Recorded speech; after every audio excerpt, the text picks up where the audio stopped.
अवधूत चिंतन श्री गुरुदेव दत्त श्री स्वामी समर्थ जय जय स्वामी समर्थ। तर गुरुपौर्णिमा कशी साजरी करावी, गुरुपौर्णिमेच्या दिवशी गुरुपद कसं द्यावं, त्याचप्रमाणे नैवेद्य हा आपल्याला कोणता दाखवायचा असतो, तसेच कोणता मंत्र हा आपल्याला म्हणायचा असतो, याविषयी संपूर्ण माहिती या आजच्या व्हिडिओमध्ये मी तुम्हाला सांगणार आहे। तर हा व्हिडिओ तुम्ही शेवटपर्यंत नक्की ऐका। आणि हो, जर तुम्हाला व्हिडिओ आवडला असेल तर मला कमेंटमध्ये श्री स्वामी समर्थ असे नक्की लिहित चला। आता गुरुपौर्णिमा ही 10 जुलै 2025 या दिवशी आलेली आहे। योगायोगाने या दिवशी बघा गुरुवार सुद्धा आलेला आहे। प्रत्येकाच्या आयुष्यामध्ये एक तरी गुरु असायला हवा। गुरुशिवाय आपल्याला मोक्षाची प्राप्ती होत नाही असे म्हणतात। तुम्ही नक्कीच या दिवशी गुरुपौर्णिमेच्या दिवशी तुम्ही गुरुपद तुमच्या गुरूंना देऊ शकता। मग तुम्ही स्वामी समर्थ महाराजांना गुरुपद द्या, दत्त गुरूंना द्या, किंवा तुमच्या आणखी कोणीही गुरु असतील तर त्यांना देखील तुम्ही हे गुरुपद देऊ शकता। गुरुपौर्णिमा गुरु आणि शिष्य यांच्यातील नात्याचे हे प्रतीक आहे। या दिवशी शिष्य आपल्या गुरूंना दिलेल्या ज्ञानासाठी आणि मार्गदर्शनासाठी त्यांची कृतज्ञता व्यक्त करतात। गुरुपौर्णिमा आपल्या ज्ञानाचे महत्त्व आणि जीवनातील योग्य मार्गदर्शन महत्त्व हे सुद्धा समजावून सांगते। गुरुपौर्णिमेला बघा व्यास पौर्णिमा असे देखील म्हणतात, कारण या दिवशी वेदविवादांचा जन्म झाला होता। या दिवशी आपल्या गुरूंना वंदन करून त्यांचा आशीर्वाद घ्यायचा असतो। गुरूंना गुरुदक्षिणा अर्पण करणे या दिवशी शुभ मानले जाते आणि म्हणूनच आपण सकाळी लवकर उठायचे आहे, आपलं घर स्वच्छ करून देवपूजा करायची आहे। जर तुम्ही सकाळी अगदी ब्रह्ममुहूर्तावर जरी उठला तरी चालेल, कारण हा दिवस आपल्या गुरुप्रती कृतज्ञता व्यक्त करण्याचा हा दिवस आहे। त्यामुळे सकाळी लवकर उठून देवपूजा करून घ्या। बाहेर सडा, रांगोळी, हळदीचे लेखन हे सुद्धा या दिवशी अवश्य करा। या दिवशी जर तुम्हाला उपवास करायची इच्छा असेल तर तुम्ही उपवास सुद्धा करू शकता। त्यानंतर जर तुमच्याकडे स्वामी समर्थ महाराजांची मूर्ती असेल तर त्या मूर्तीवर तुम्ही अभिषेक घाला, आणि जर फोटो असेल तर फोटो हा स्वच्छ पुसून घ्या आणि तुम्ही अशा प्रकारे खूप छान अशी पूजा करू शकता। तुम्ही सुंदर पाटावर छान अशी पूजा मांडणी करायची असेल तर तुम्हाला सर्वप्रथम फुलाची सजावट करू शकता, रांगोळी काढू शकता। तसेच आपल्या गुरूंना काय आवडते त्याचा तुम्ही नैवेद्य हा दाखवू शकता। या दिवशी अगदी तुम्ही देवपूजा करताना स्वामींची मूर्ती असेल तर ब्रह्ममुहूर्तावर तुम्ही जरी स्वामी समर्थ महाराजांना अभिषेक घातला तरी चालणार आहे।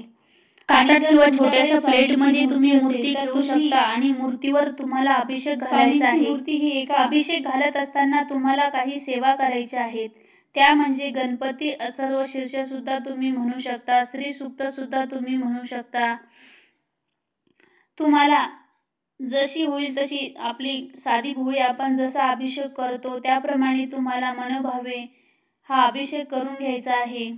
तुम्ही त्या दिवशी रामरक्षा स्तोत्र देखील 1 ते 9 पर्यंत सुद्धा तुम्ही म्हणू शकता।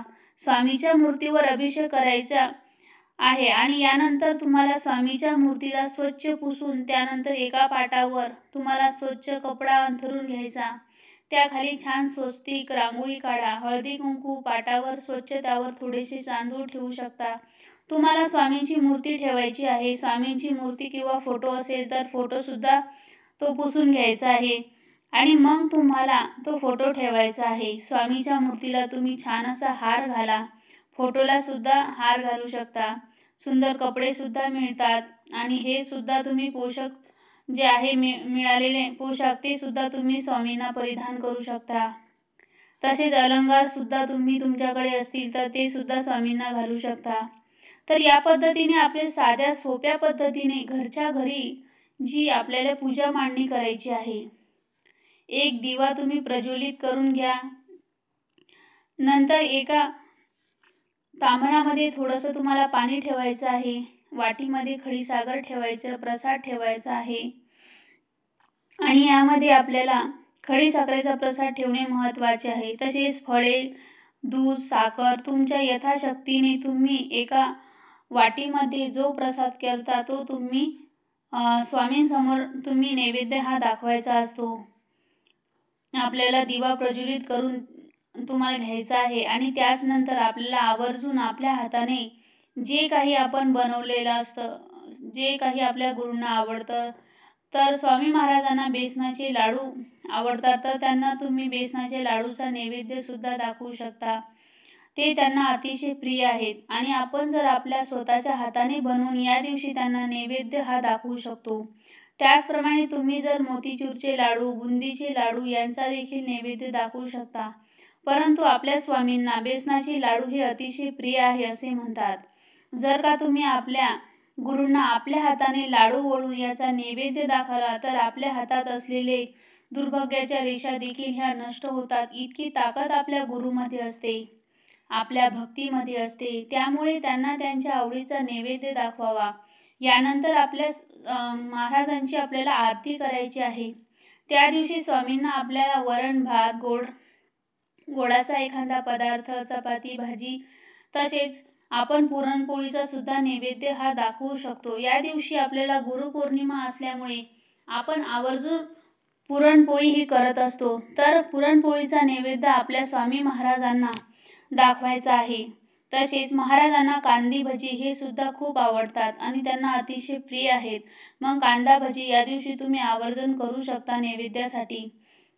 प्रत्येक पदार्थावर आपल्याला तुळशीचं पान ठेवायचं आहे आणि नंतर हा स्वामींना नैवेद्य दाखवायचा आहे. तसेच तुम्हाला एखादा वस्त्र ठेवा किंवा कपडा ठेवा. नैवेद्याचा बघा, वेगवेगळ्या पानात आकारामध्ये जे वस्त्र मिळतात ते वस्त्र तुम्ही ठेवू शकतात. नैवेद्य कधीही हा जमिनीवर ठेवू नये. नैवेद्याचे ताट ठेवण्या अगोदर पाण्याने आपल्याला जो चौकोन आहे तो काढून घ्यायचा आणि त्यावर नैवेद्याचे ताट हे ठेवायचे असते. 3 वेळा आपल्याला नैवेद्यम समर्पाई, नैवेद्यम समर्पाई, नैवेद्यम समर्पाई असं 3 वेळा म्हणायचं. आणि जे तुळशीचे पान तुम्ही घेऊन तुम्हाला गायत्री मंत्र हा मनात या नैवेद्यामध्ये तुम्हाला फिरवताना तो मंत्र हा म्हणायचा असतो आणि तुम्ही त्यानंतर नैवेद्य हा दाखवू शकता. तसेच तुम्हाला गायत्री मंत्र म्हणत असताना तुळशीचे पान हा ठेवायचा आहे. अगदी साध्या आणि सोप्या पद्धतीने नैवेद्य स्वामींना तुम्ही अशा प्रकारे हा दाखवू शकता. तुम्हाला मूर्तीवर अभिषेक करताना त्याच वेळी ज्या सेवा तुम्हाला फोटोची स्थापना करताना म्हणायच्या आहे. यानंतर तुम्ही आरती करताना गणपती बाप्पाची करा, त्यानंतर स्वामी महाराजांची आरती करा, दत्ताची आरती करा. आपल्याला पूर्ण देवीची आरती सुद्धा तुम्ही करू शकता किंवा 5 आरत्या सुद्धा तुम्ही म्हणू शकता. कपूर आरती करा किंवा तुमच्या एखाद्या आवडीची आरती सुद्धा तुम्ही म्हणू शकता. घालील लोटांगण ही प्रार्थना सुद्धा तुम्ही म्हणू शकता. या पद्धतीने आपल्याला ही गुरुपौर्णिमा ही साजरी करायची आहे. आता आपण जो काही नैवेद्य ठेवला आहे हा नैवेद्य आपल्या 10 ते 15 मिनिट तसाच स्वामींच्या फोटोसमोर ठेवायचा आहे.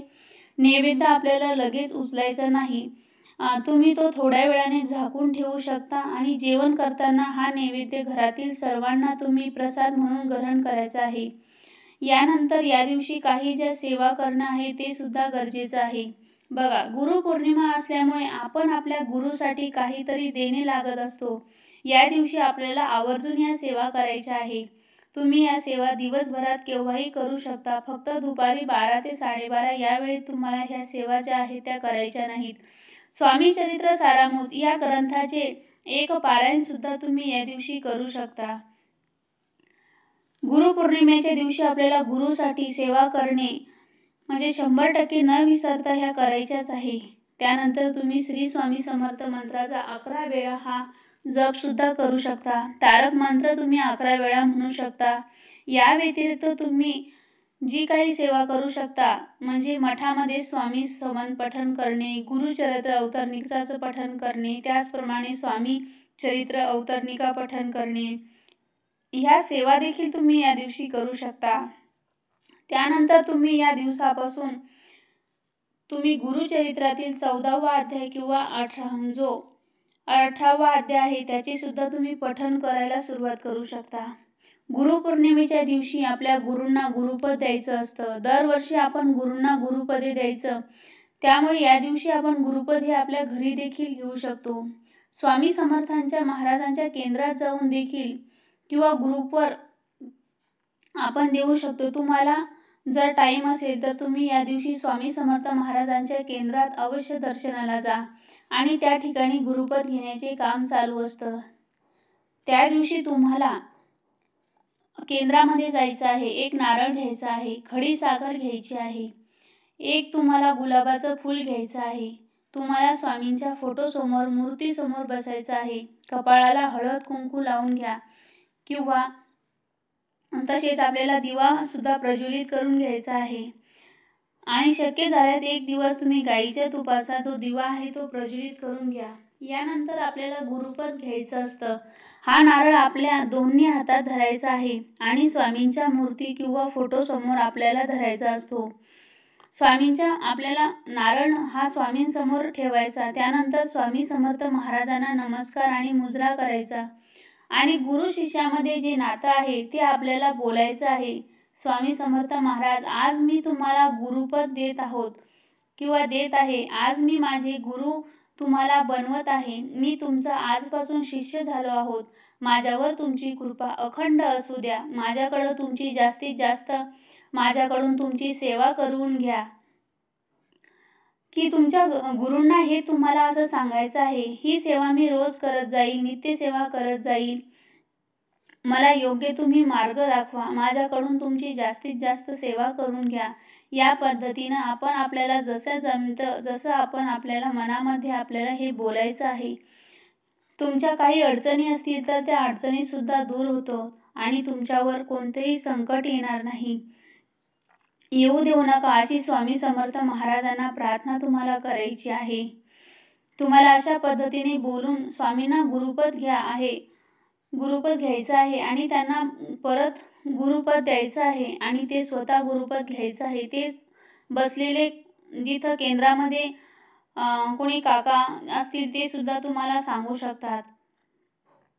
स्वामींना गुरुपद दिल्यानंतर तुम्हाला यज्ञ कंकण तुम्ही तुमच्या हाताला बांधायचं आहे। महिला असतील तर तुमच्या डाव्या हाताला यज्ञ कंकण बांधायचं आहे आणि जर पुरुष असतील तर पुरुषांनी उजव्या हाताला यज्ञ कंकण बांधायचं असतं। आता स्वामींना गुरुपद देताना आपल्याला एक मंत्र म्हणायचा असतो।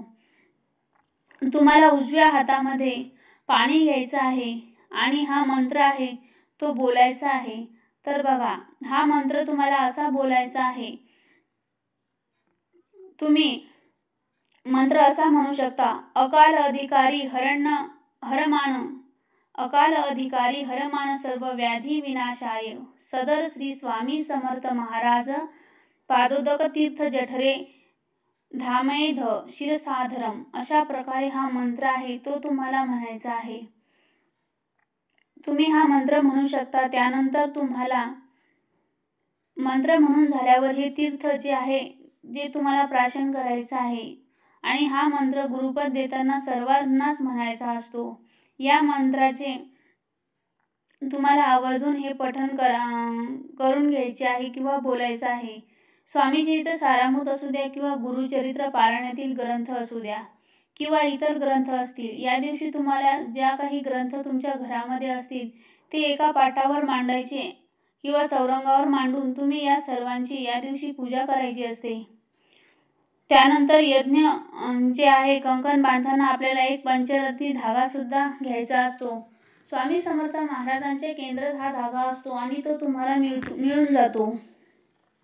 तसेच तुम्हाला गुरुपद देऊन झाल्यावर आपण जो काही नारळ स्वामी समर्थ महाराजांसमोर ठेवलेला असतो, हा नारळ आपण नंतर स्वामींच्या केंद्रात गेल्यावर तो घेऊन जायचा असतो। तसेच तुम्ही केंद्रात नारळ हा ठेवायचा आहे किंवा तुम्ही एखाद्या दत्त महाराजांच्या मंदिरात जाऊन देखील या पद्धतीने आपले गुरुपौर्णिमा ही साजरी करू शकता आणि आपल्या गुरूंना सेवा करायची आहे। त्याचप्रमाणे जर काही वेगवेगळे तुम्हाला घरी जर गुरुपद घ्यायला तुम्हाला जमत नसेल तर केंद्रात जाऊन सुद्धा गुरुपौर्णिमेच्या दिवशी तिथं आपल्याला गुरुपद हे देत असतात।